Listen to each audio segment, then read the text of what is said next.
Padre, estamos una vez más delante de ti, dándote gracias por este momento, Señor, por la palabra que tú tienes para nosotros hoy. La bendecimos, Señor, porque sabemos que a través de ella tú nos edificas, a través de ella tú nos enseñas cosas. Tú haces que en nosotros se reavive la esperanza, Señor, y la fe, la confianza en ti. Te pido, Señor, que cumpla el propósito para el cual tú la has enviado. En el nombre de Jesús. Amén. Estamos en una serie titulada Llamados para ser libres. Dando a entender con esto que nuestro Dios ha hecho todo por medio de Jesús para que tú y yo vivamos en completa libertad. ¿En completa libertad de qué? De muchas cosas que hay dentro de nosotros que nos impiden que vivamos la clase de vida que Él espera que vivamos. Cosas como, por ejemplo, el ser iracundos. Eso impide que un creyente viva como Dios quiere que viva. Alguien que es muy rencoroso, alguien que tiene adicciones, y son creyentes los que tenemos este tipo de cosas, y esas cosas nos limitan, nos impiden vivir la calidad de vida que Cristo compró por nosotros con su vida, pagó con su sangre por nosotros para darnos salvación y darnos ese tipo de vida. Pero hay muchos que no podemos vivirla. Entonces, la serie que estamos estudiando se titula Llamados para ser libres, y hemos analizado muchos tópicos en relación a este tema, y te invito para que los escuches por nuestros canales de YouTube o Spotify. Ahí las puedes estar oyendo y puedes tú despacito ponerte al corriente si quieres, pero aprende sobre esto. Pues bien, continuando con nuestra serie, el día de hoy, ya quedan unas poquitas enseñanzas para cerrar esta serie de enseñanzas. La enseñanza del día de hoy se llama Libres de nuestro miedo al cambio. Y la vamos a estudiar en 3 puntos, como siempre lo hacemos. Y esos 3 puntos importantes son: el primero, ¿es normal tener miedo al cambio? El segundo punto es, ¿de dónde surge el miedo al cambio? Y punto 3, para cambiar hay que modificar lo que creemos. Punto número 1, ¿es normal tener miedo al cambio? Hermanos, recordemos que el miedo es una emoción natural. Papá Dios la puso en nosotros. Es una emoción que ahí está, Dios la puso como parte de otros elementos que definen nuestro ser, y Dios la puso para que nos ayudara despertando el instinto de sobrevivencia cuando nos encontramos frente a un peligro real, o que ese miedo que naturalmente ahí está por Dios nos ayude a detectar aquellas situaciones o condiciones para no meternos en problemas. Es algo que sentimos y nos ayuda, despierta el instinto de supervivencia, ¿verdad? Lamentablemente, el ser humano en su condición caída, el miedo, siendo algo bueno, se convirtió en algo malo que contaminó sus emociones y penetró en todo su ser interior, convirtiéndolo en algo que en lugar de ayudarlo, lo estorba, le afecta en su diario vivir. Y entonces el miedo se convierte ya no en algo bueno para él, sino que lo estorba, y muchas de las veces lo incapacita, lo invalida por el miedo que tiene la persona para avanzar, para hacer algo en la vida. El miedo se convierte en algo nocivo, porque el hombre cae presa del control del miedo. El miedo no es para que controle nuestras vidas, sino nosotros controlar el miedo. ¿Me explico? En este caso, entonces, el miedo, en lugar de ayudarnos a enfrentar con cautela las diferentes situaciones de la vida, entonces mejor provoca que nos escondamos y que por miedo no hagamos nada. Miren, existe una lista de los principales miedos que experimenta el hombre, el ser humano, y entre ellos se encuentra, entre otros, está el miedo al cambio. Está descrito, está perfectamente registrado como un miedo muy fuerte.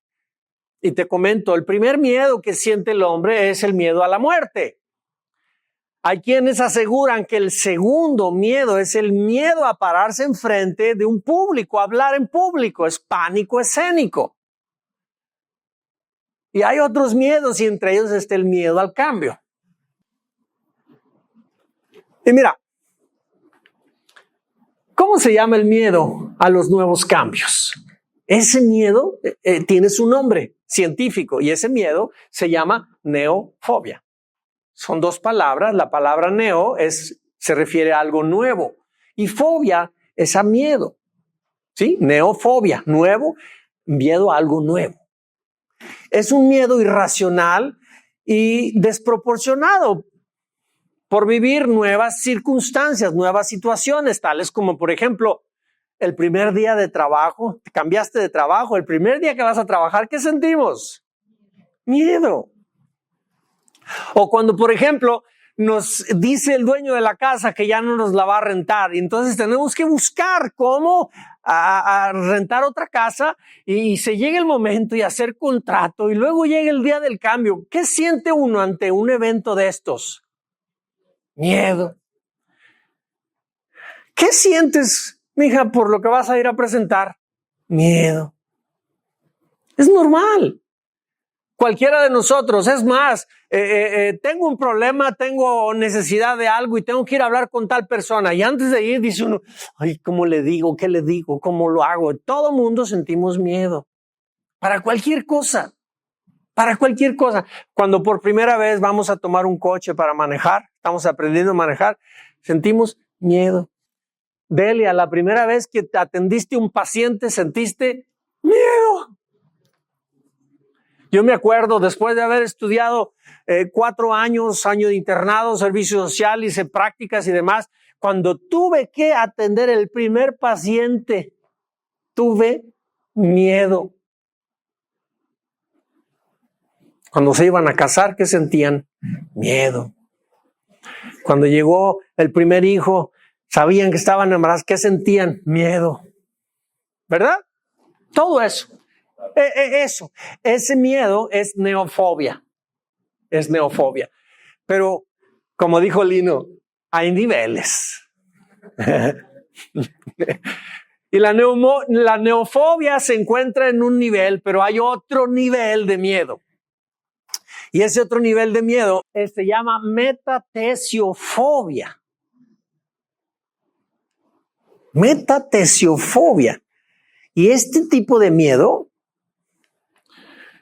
es un miedo más debilitante que paraliza y afecta profundamente la vida de la persona por falta de acción y movimiento. O sea, impide, bloquea a la gente.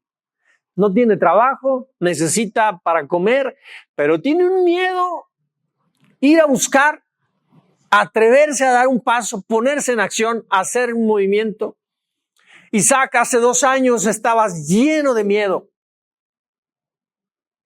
porque estabas por comenzar tus estudios.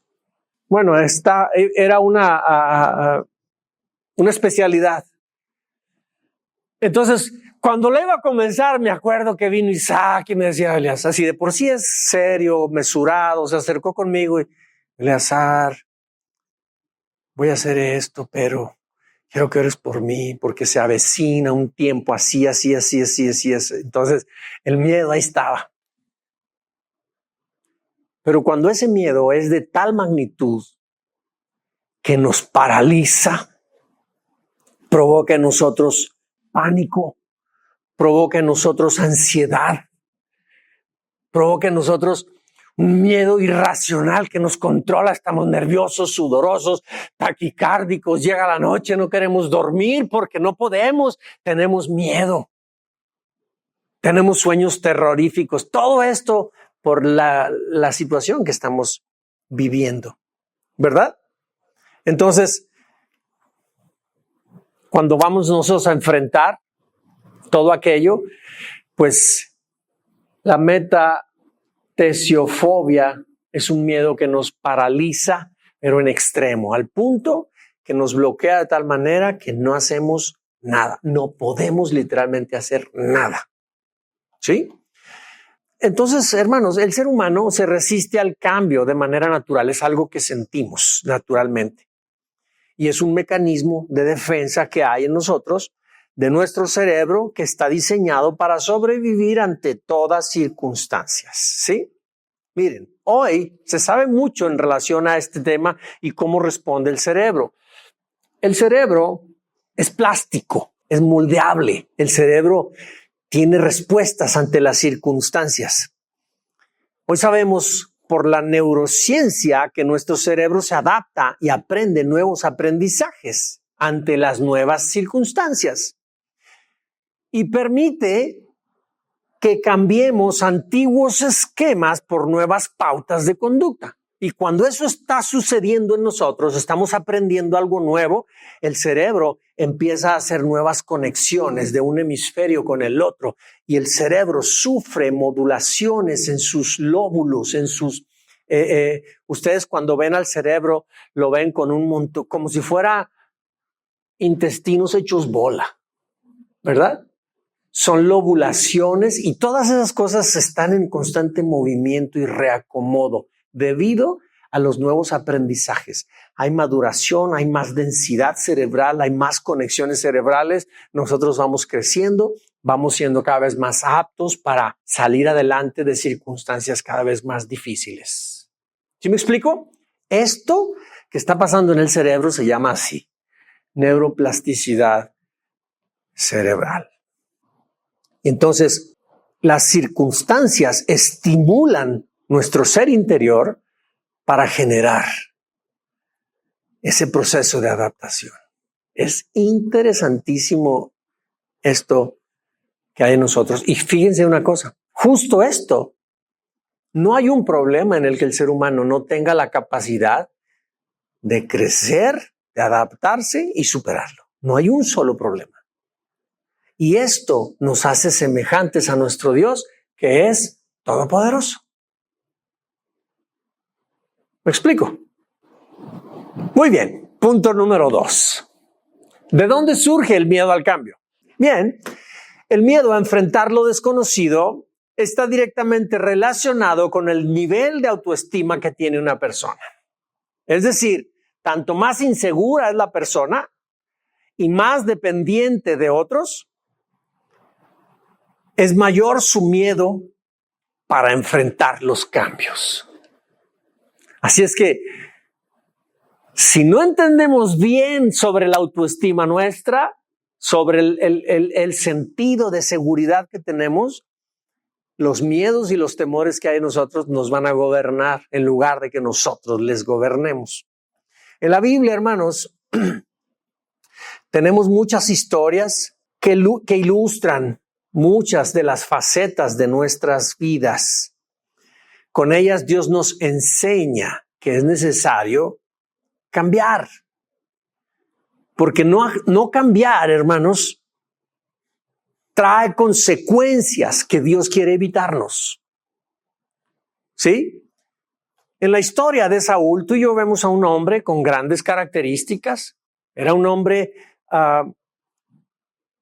con un gran potencial, pero al mismo tiempo era un hombre que tenía muchas deficiencias de carácter.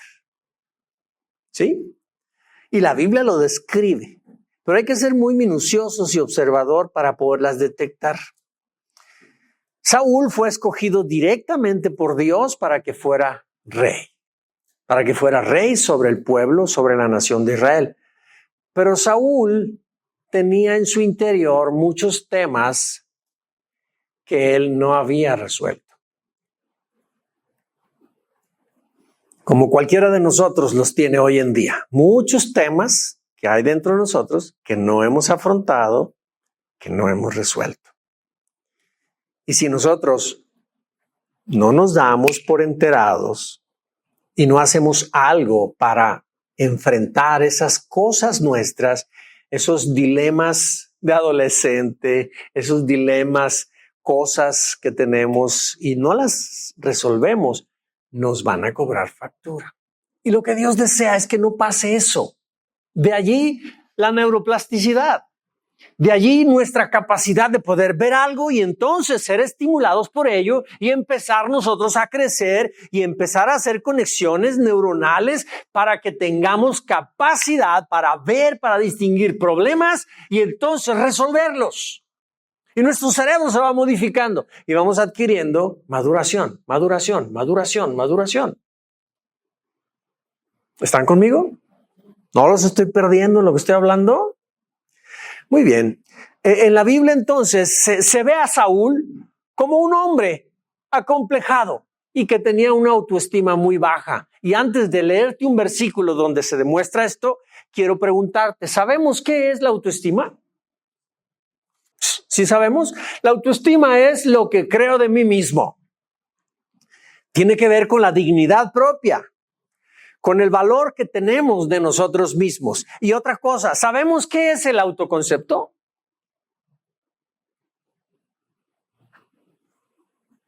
¿Sí sabemos? El autoconcepto.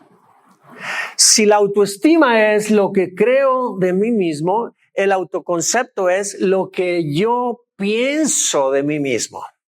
¿Sí?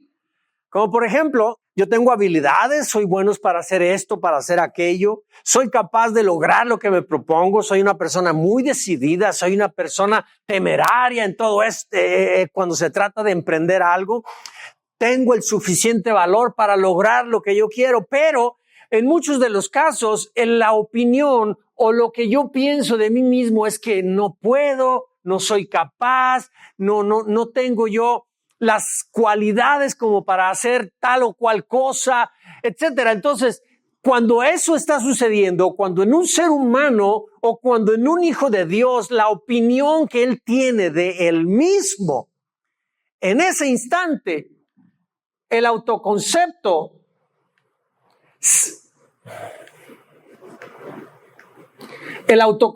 se levanta y se interpone contra lo que Dios piensa de mí.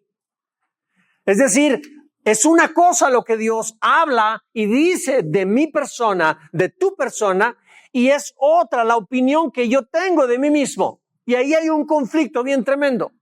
Y mucho hijo de Dios, en lugar de vivir como Dios espera, debido a lo que él piensa y siente de sí mismo, no puede vivir a la altura de lo que Dios ya hizo para que viviera. Ahora, fíjate lo que dice 1 Samuel 15:17. Estábamos hablando de Saúl, ¿verdad? Dice, y Samuel le dijo, aunque te tengas en poca estima, o sea, mira Saúl, aunque tu autoestima esté muy baja, aunque pienses de ti mismo y creas de ti mismo que no eres capaz, dice, aunque te tengas en poca estima, ¿acaso no eres el líder de las tribus de Israel? El Señor te ungió como rey de Israel. ¿Por qué te sientes menos? ¡Eres el rey!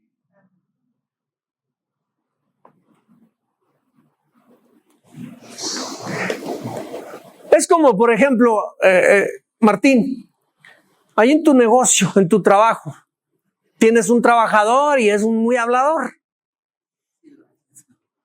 Como que Mariana me platicó, pues, no te creas. Tienes ahí un trabajador que es muy echón, es de esos que hablan mucho.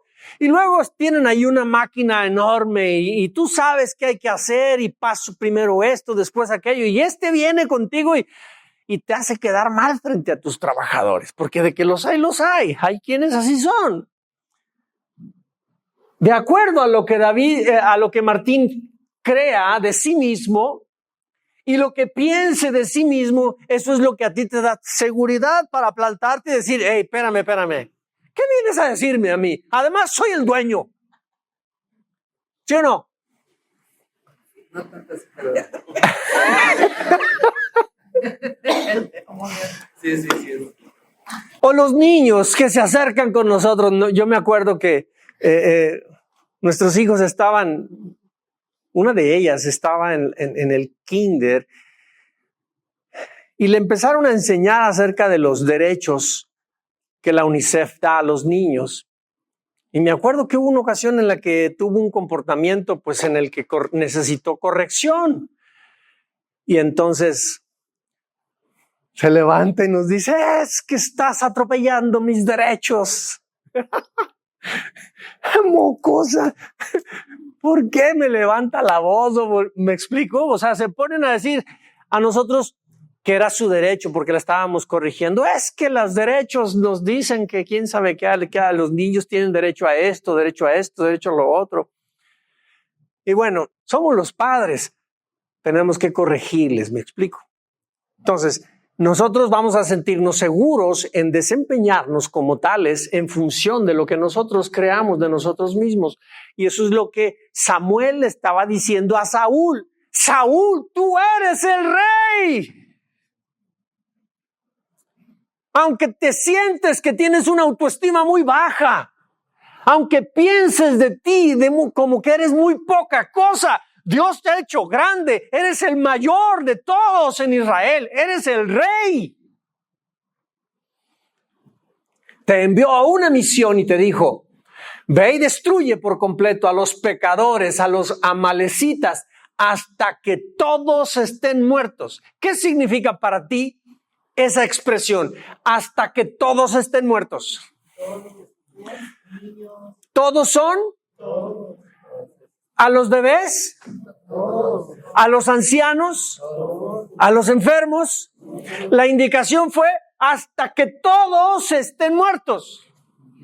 E incluso en otro pasaje habla y dice, los animales, las ovejas, las cabras, los caballos, todo. No dejes vivo a nadie. ¿Sabes por qué razón Dios hizo esto y le dio esta indicación a Saúl? Lo hizo porque cuando Israel estaba peregrinando, iba a la tierra prometida, cuando pasaron cerca del territorio de ellos se lanzaron contra Israel por la retaguardia y les destruyeron a las niñas, a los niños, a los ancianos, a los enfermos, a las mujeres que iban embarazadas o a las recién paridas. Les destruyeron la retaguardia. Y Dios le dio órdenes a Moisés de que no se fueran contra ellos. Dios le dijo, un día yo voy a hacer justicia. Y Dios le dio la indicación al primer rey, Saúl. Y le dijo, no me dejes a nadie.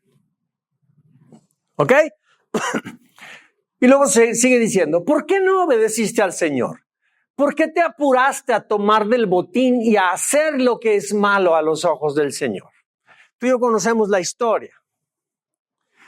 Se trajo cabras, se trajo ovejas, se trajo lo mejor, se trajo riquezas. No mató al rey, lo trajo al rey vivo. Entonces, Samuel le dijo, te voy a ver en tal lugar y allí vamos a ofrendar a Dios un holocausto en gratitud por la victoria. Y entonces llegó primero Saúl con todo su ejército y con todas aquellas cosas que traía y no llegaba Samuel.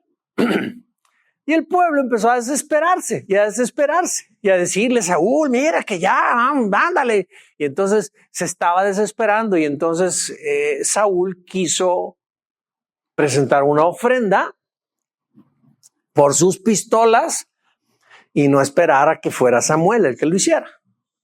Y justo cuando se disponía a esto, llega el profeta. Llega el profeta y entonces fue cuando le empieza a reclamar el profeta a Saúl. Saúl le dice, mira que vine, que obedecí. Y entonces Samuel dice, ¿y qué es ese balido de animales que oigo? ¿Qué es todo ese ruido? Saúl, ¿qué hiciste? Te trajiste los animales y te trajiste al rey. Saúl, ¿qué hiciste? Desobedeciste al pie de la letra lo que Dios te había pedido que hicieras.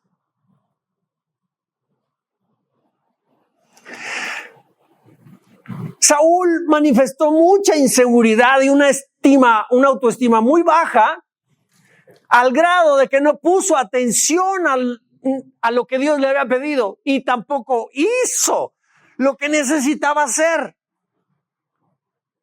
Por su baja autoestima, porque el pueblo, los soldados le empezaron a presionar y a decir, haz esto, haz aquello, nos quedamos con ovejas, nos quedamos con el oro, y Saúl, una autoestima baja, pudo más la opinión de la gente que la orden que Dios le había dado. Saúl no pudo obedecer a Dios por su inseguridad. Fue su temor y su intimidación lo que provocó que presentara más atención a lo que la gente opinaba de él que lo que Dios le había ordenado. Y entonces vemos en 1 Samuel 15:24, donde después de que Samuel le dice a Saúl, es mucho mejor que obedezcas a que ofrendes esas vacas que Dios te pidió que las mataras, que se las quieras ofrecer a él. ¿Por qué desobedeciste? Y era terco, decía, no, sí obedecí. No, Saúl, no obedeciste. Era terco. Hasta que le habló con autoridad el profeta y entonces Saúl dijo esto. Entonces Saúl, en 1 Samuel 15:24, entonces Saúl le confesó a Samuel, es cierto, he pecado. O sea, hasta que paró su tren, su cabeza, sus pensamientos, sus objeciones, sus excusas, hasta que paró en todo eso y reconoció y dijo, es cierto, la regué. Le dijo, es cierto, he pecado. He desobedecido tus instrucciones y el mandato del Señor. Fíjate bien la razón, porque tuve miedo del pueblo. Y por eso hice lo que ellos me pidieron. La baja autoestima, la inseguridad propia, nos pone a merced de otros.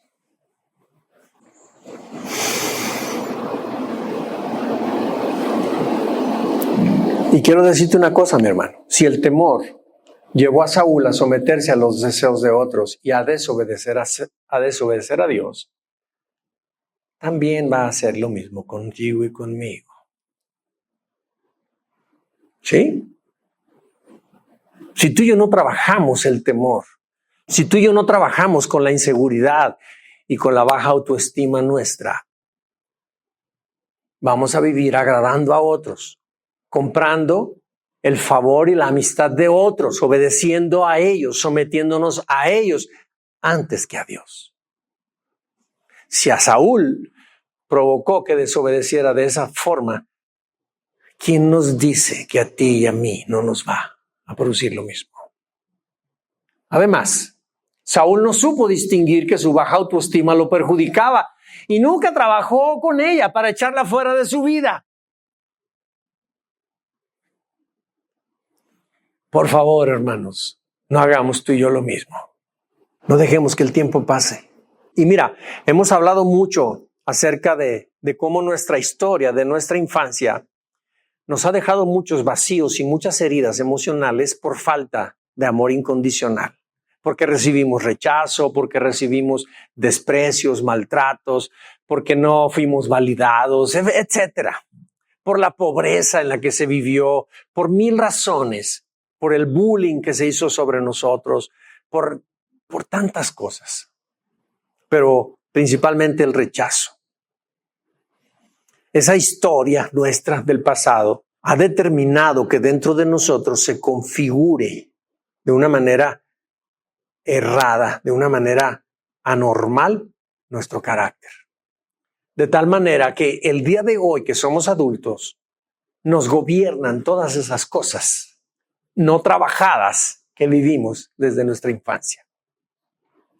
Y si no las trabajamos, hermanos, si no las sanamos, nos puede pasar lo mismo que Saúl. Si no las cambiamos, nos van a estorbar en nuestra relación con Dios y nos van a impedir que seamos la clase de personas que Dios espera que seamos.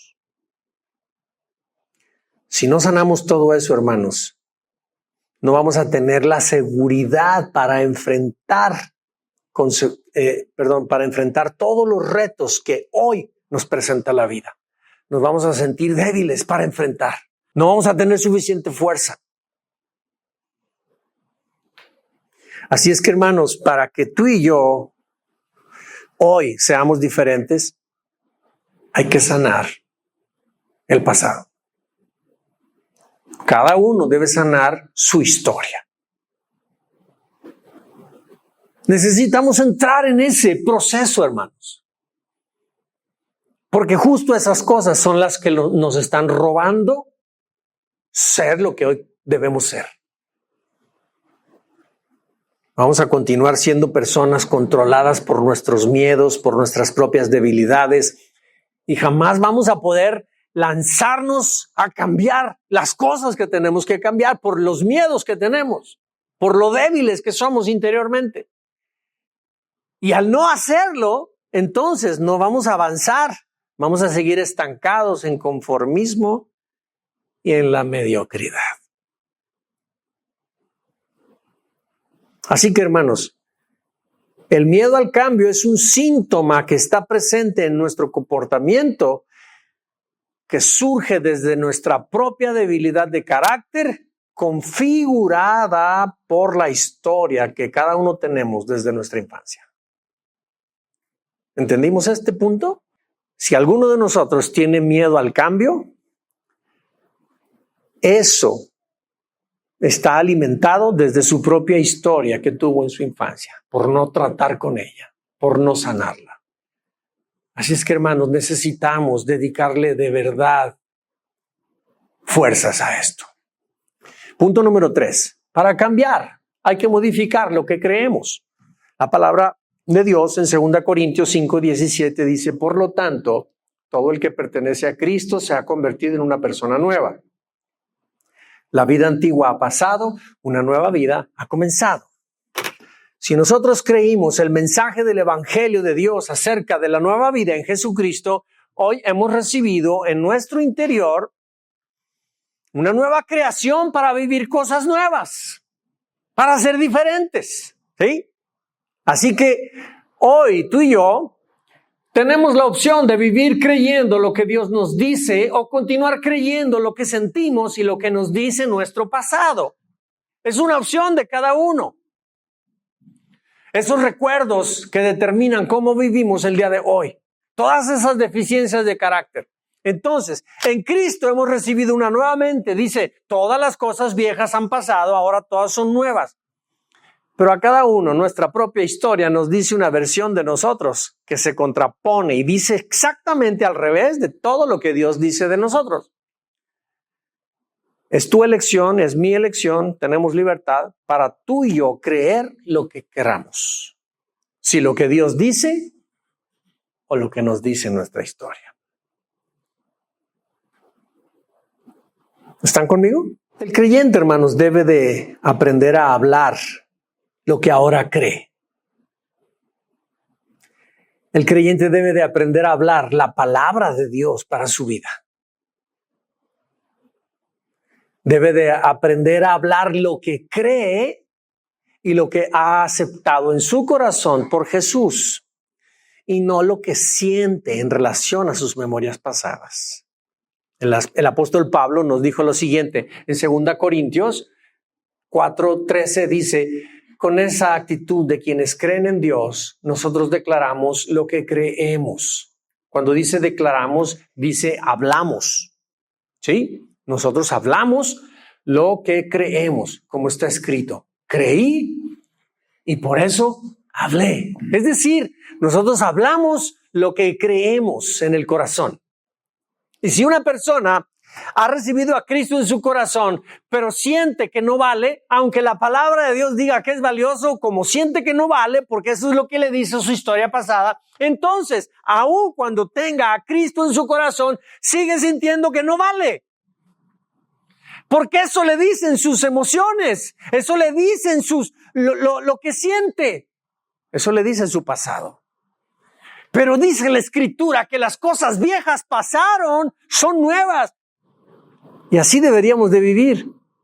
Miren, hermanos, algo pasa con nuestro cerebro cuando usted recibe y cree un concepto nuevo. De lo que te hablé hace un momentito de la neuroplasticidad. Cuando empezamos a vivir cosas nuevas, empiezan a haber nuevas conexiones en las neuronas del cerebro. Y entonces el cerebro va moldeando nuevos aprendizajes. Va definiendo su estructura, su anatomía, toda su masa se va modificando, se va reestructurando. Y entonces el ser humano empieza a creer cosas nuevas y va reconectando todas las conexiones anteriores de tal manera que va modificando sus conductas y sus patrones de pensamiento por las cosas nuevas que empieza a creer. ¿Sí? Se reconfigura y entonces se establece lo nuevo en función de lo que ha aceptado como aquello que ha creído. ¿Sí? Hermanos, no podemos permanecer nosotros creyendo las cosas negativas de nosotros mismos, porque en Cristo todo es posible. Tenemos que atrevernos a salir de esas cosas. Tenemos que dejar de poner atención a lo que la gente habla de nosotros. De repente dicen cosas y nos la creemos y nos hacen pasar malos días porque creímos lo que aquella persona dijo. Y sabes una cosa, aquellas cosas que creemos en el corazón, de esas cosas hablamos. Para empezar, lo que yo creo en el corazón, eso pienso. Lo que pienso, eso hablo. Lo que hablo, eso vivo, son mis acciones. Y conforme son mis acciones, se establecen hábitos. Y de acuerdo a cómo son mis hábitos de vida, eso define mi carácter. Y el carácter es lo que define el destino de cada uno de nosotros. Está escrito aquí, mira. Aquí dice, observa tus pensamientos porque ellos se convierten en tus palabras. Pero para que los pensamientos sean pensamientos, uno piensa lo que uno cree en el corazón. Porque dice la Escritura, de la abundancia del corazón, de eso habla la boca. Y nadie habla algo si antes no lo piensa. Entonces, creemos, luego pensamos. Los pensamientos se convierten en palabras. Las palabras se convierten en acciones. Las acciones se convierten en hábitos. Los hábitos se convierten en el carácter de la persona. Observa tu carácter, porque de él depende tu destino. Hermanos, como dije, no podemos permanecer creyendo cosas negativas. Necesitamos nosotros cambiar. Porque hay un poder enorme hay un poder enorme en las palabras que nosotros hablamos cuando las creemos dentro de nosotros. Dios con su palabra provocó cambios en la naturaleza, dice la Escritura, y en el principio Dios emitió su palabra y dijo, sea la luz. ¿Y qué pasó con lo creado? Fue la luz. Respondió la naturaleza al poder de la palabra de Dios. Dijo, sé separado el cielo de la tierra. La tierra separó lo seco del agua. Con el poder de la palabra se produjo todo eso. Porque la palabra tiene un poder sobre la creación. ¿Y sabes una cosa?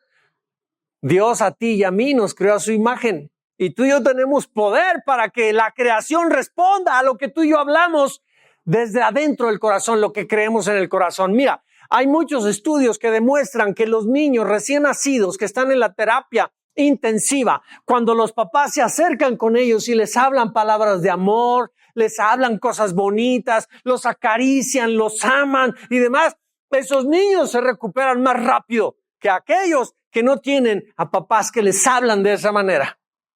La naturaleza responde al poder de las palabras. ¿Usted se acuerda la anécdota que le he platicado de una tía de mi esposa, hermana de mi suegro, que le habló a un limón que le dijo, si no das limones el año que entra, te voy a arrancar y voy a poner otro árbol y le dio cintarazos. Y todo el año le hizo el surco, le puso agua. Al otro año, fíjate bien, el poder de las palabras. La creación respondió al poder de las palabras de ella. Si no das limones, te voy a cortar y voy a poner un árbol que sí dé fruto en lugar tuyo. Y dio limones después del cintarazo que le dio. ¿Qué sucede cuando las parejas se dan palabras? Se modifica la estructura del corazón, lo que siente y lo que empieza a pensar. Se enamoran por el poder de las palabras. Porque la naturaleza responde. Eso nos hace semejantes a nuestro Dios. Porque fuimos hechos a imagen y semejanza suya. En cambio, cuando pasa el tiempo y la pareja deja de hablarse, cosas tiernas, cosas bonitas, ¿qué sucede? Aún por la falta del poder de las palabras, pasan cosas. Así es que mira, el enemigo conoce muy bien cómo funciona nuestra naturaleza humana y se aprovecha siempre la oportunidad cuando otra gente hace comentarios acerca de nosotros y nosotros los creemos, los aceptamos dentro de nosotros. Eso reconfigura nuestro cerebro porque estamos creyendo algo negativo. Y reconfigura nuestro cerebro y provoca que nosotros empecemos a pensar distinto de nosotros mismos. Y empezamos a hablar diferente también. Y al mismo tiempo a actuar distinto. Adquirimos nuevos hábitos, se modifica nuestro carácter, nuestro destino resulta ser diferente. ¿Me explico? Hermanos, tú y yo hablamos lo que creemos. Y eso determina lo que obtenemos. Las Escrituras dicen lo siguiente, Proverbios 18, 20, 21. Cada uno recibe por sus palabras su premio, ¿o qué? O su castigo. La lengua tiene poder para dar vida y para dar y para quitarla. Los que no paran de hablar sufren las consecuencias. O sea, les va a venir todo lo que hablan, porque tienen poder las palabras. Y otro proverbio 6.2 dice, tú solo te pones la trampa, quedas atrapado en tus propias palabras. Hermanos, las palabras nos meten en problemas, pero las palabras también nos libran de ellos. Si nosotros las decimos desde nuestro corazón. Necesitamos pronunciar audiblemente lo que creemos, hermanos. Jesús dijo que habríamos de obtener aquello que creíamos en nuestro corazón y que hablábamos. Mira, lo dijo de esta forma. Entonces Jesús dijo a los discípulos, tengan fe en Dios. Les digo la verdad, ustedes pueden decir a esta montaña. ¿Pueden qué? Pueden decirle a esta montaña, levántate y échate al mar. Y va a suceder. Va a suceder por una razón, porque lo creemos en el corazón. Pero deben creer de verdad que ocurrirá y no tener ninguna duda en el corazón. Les digo, ustedes pueden orar por cualquier cosa y si creen que lo han recibido, será suyo. Es importantísimo el poder de las palabras. Hermanos, si usted ha escogido creerle a Dios, su corazón provoca una nueva convicción y nuevos pensamientos. Eso cambia la plasticidad de su cerebro y se reacomoda, se ajusta a lo que está creyendo. Entonces ahora usted habla eso que cree y eso cuando usted lo pronuncia, eso mueve las montañas de su vida.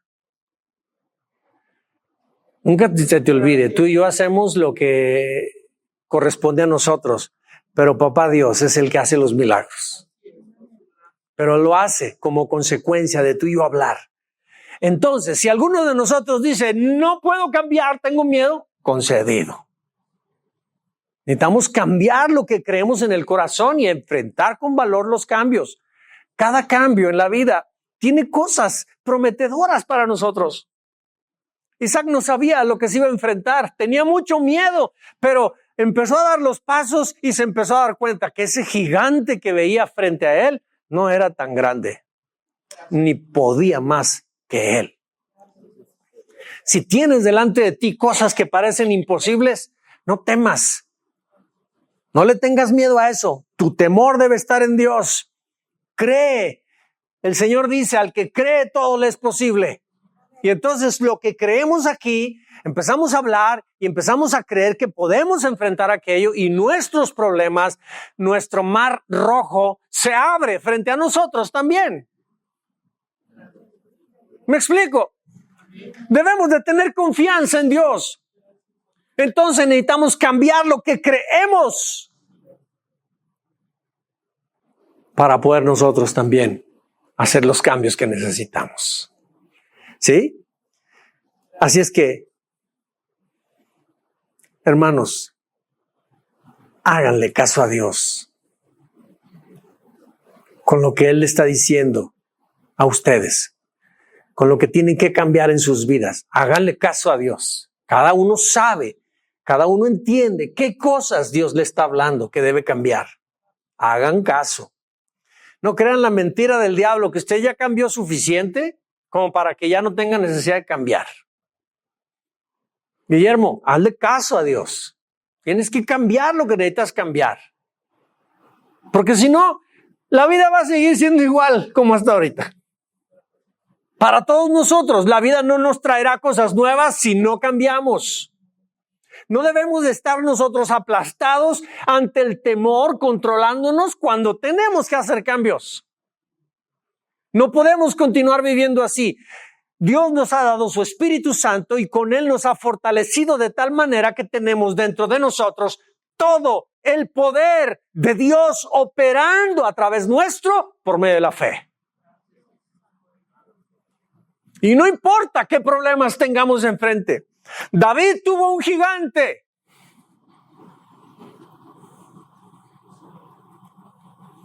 Y en tanto más se acercaba al gigante, más lo bajaba en su opinión. Le decía, me vienes a matar como si fuera un perro. Traes palos, traes piedras. Pues, ¿qué soy yo? Mira, niño, tú ni siquiera eres guerrero. Se nota que estás todo flacucho. ¿Te imaginas todo lo que Goliat le estaba diciendo a David? Pero David se fortalecía dentro en lo que él sabía, que Dios le confirmaba quién era, no lo que le estaba diciendo el gigante. Y al final, ¿qué hizo David? Pues sí. Tú vienes a mí con lanza, con espada, con escudo, con jabalina. Vienes con tus años, con tus ínfulas de guerrero. Eres muy bueno en batalla. Sí, ya lo sé. Pero yo no vengo a ti ni con espada, ni con lanza. Yo traigo mis piedritas, pero vengo a ti en el nombre de Jehová de los ejércitos, el Dios de los escuadrones de Israel, a quien tú has provocado. Él creía eso. Él creía en Dios. Por eso se atrevió a enfrentar a ese gigante y lo mató. Venció a David. Créele, por favor, a Dios, mi hermano, y haz los cambios que necesitas hacer. Ponte de pie. No se resista, mi hermano, a los cambios que debe hacer. No se resista. Levántese. Dé los pasos que debe dar. Y si ya sabe y está empezando a dar pasos, no tema. No va solo, no va sola. Él va con usted. Cierra tus ojos, por favor, y demos gracias a Dios. Padre, muchas gracias por esta palabra que nos das esta mañana. Porque a través de ella tú bendices nuestra vida. A través de ella nos abres nuestro entendimiento para comprender, Señor, que no podemos quedarnos paralizados ante las diferentes circunstancias y adversidades que nos trae la vida, Señor. Tú has prometido estar con nosotros y ayudarnos siempre. Ninguna cosa es imposible para aquel que cree. Todo es posible para ti. Y tú nos das a nosotros, Dios mío, la capacidad, el criterio para nosotros hacer los cambios en nuestra vida y generar que nuestro propio cerebro ensanche, Señor, sus límites y nos haga aptos cada vez para hacer más grandes cosas. Te bendecimos, Señor, por esta palabra. Gracias, Dios. Bendigo a mis hermanos que la escuchan, que la han recibido, y a aquellos que a través de nuestros canales de YouTube y Spotify la habrán de escuchar. Bendice sus vidas, Señor. Glorifícate en ellos también. Tú nos has llamado a cosas grandes. Nos has llamado a vivir de acuerdo a tu llamado, Señor. Que nuestra vida te dignifique, que nuestra vida te dé gloria. A eso nos has llamado. No a menos, Así es que necesitamos nosotros echar fuera de nosotros, trabajar todos nuestros defectos, nuestros temores, nuestras angustias, todos esos traumas, Padre, que se establecieron desde nuestra infancia. No son esas cosas las que nos definen. Si alguno ya está en Cristo, es nueva criatura, dice tu palabra, y todas las cosas del pasado se han quedado atrás y ahora todo es hecho nuevo. Ahora podemos vivir conforme tú dices que somos, no como dice nuestro pasado. Gracias, Padre. Gracias te damos por tu amor, por tu misericordia, por tu Hijo Jesús, que hizo posible todo en esa cruz para darnos esta vida en libertad.